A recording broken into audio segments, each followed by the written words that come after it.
আসসালামু আলাইকুম ভিউয়ার্স, সবাই কেমন আছেন? আশা করি সবাই ভালো আছেন। আজকে আমি ভিন্ন রেসিপি নিয়ে এসেছি, সেটা হচ্ছে মিষ্টি কুমড়া দিয়ে বেগুনি। বেগুন দিয়ে বেগুনি সবাই খেয়েছেন, তো মিষ্টি কুমড়ো দিয়ে বেগুনি হয়তোবা কম মানুষই খেয়েছেন। এখানে আমি হাফ কেজি মিষ্টি কুমড়া বাজার থেকে কিনে এনেছি। তো এখান থেকে আমি 3 ভাগের 1 ভাগ মিষ্টি কুমড়া এরকম সাইজ করে কেটে নিয়েছি।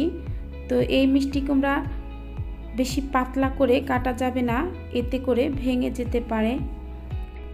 প্রথমে আমি মিষ্টি কুমড়াটা মাখিয়ে নেব। এখানে দিয়ে দিচ্ছি হাফ চা চামচ লবণ, হাফ চা চামচ শুকনো মরিচের গুঁড়ি, আর এখানে হাফ চা চামচ ধনিয়ার গুঁড়ি দিয়ে দিচ্ছি।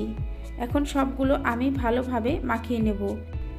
এই মশলাটা দেওয়ার ফলে মিষ্টি কুমড়ার ভেতরেও মশলাটা থাকবে, খেতে কিন্তু দারুণ লাগবে।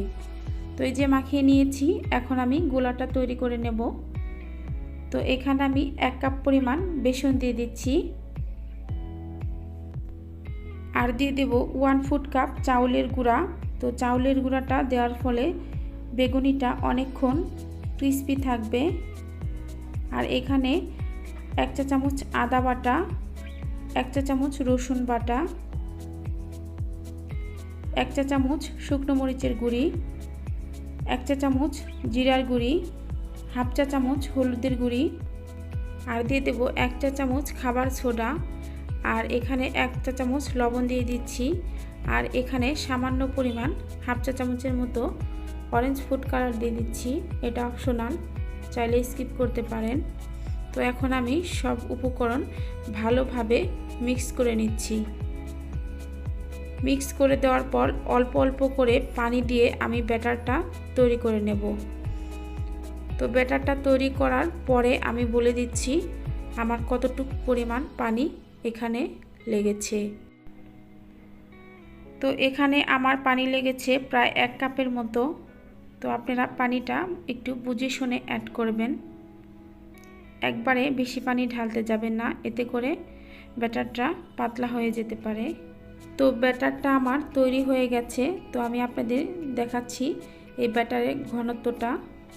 তো আপনাদের কিন্তু দেখেই বুঝতে হবে যে আমি কতটুকু ব্যাটারের ঘনত্বটা করেছি। তো একটা হাতের সাহায্যে আমি পরীক্ষা করে নিচ্ছি।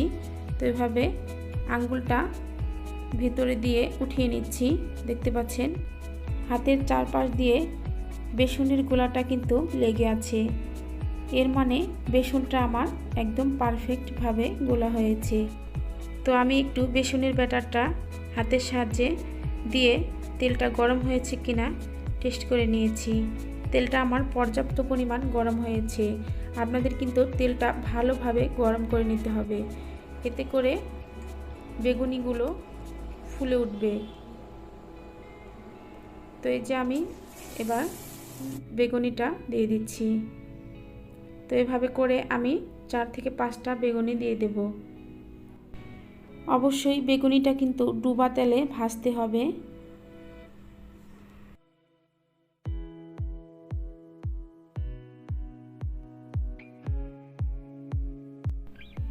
এক পাশ আমি 2 মিনিটের মতো ভেজে নেব।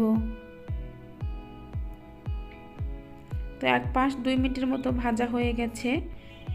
এখন আমি বেগুনিগুলো উল্টে দেব। তো এই পর্যায়ে এসে চুলার আঁচটা আমি মিডিয়াম টু হাইয়ে রেখেছি।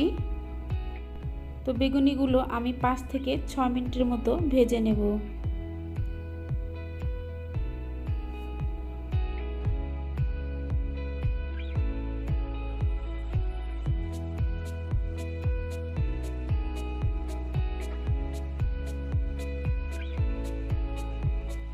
তো বেগুনিগুলো ভাজতে আমার 5 থেকে 6 মিনিট সময় লেগেছে। দেখতে পাচ্ছেন কালারটা চেঞ্জ হয়ে গেছে। এখন আমি উঠিয়ে নিচ্ছি।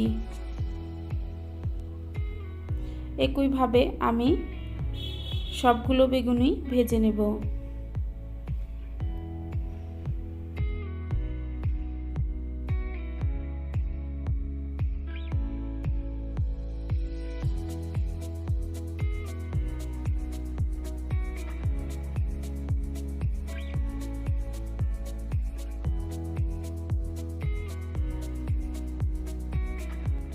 তো সবগুলো বেগুনি আমার ভাজা হয়ে গেছে।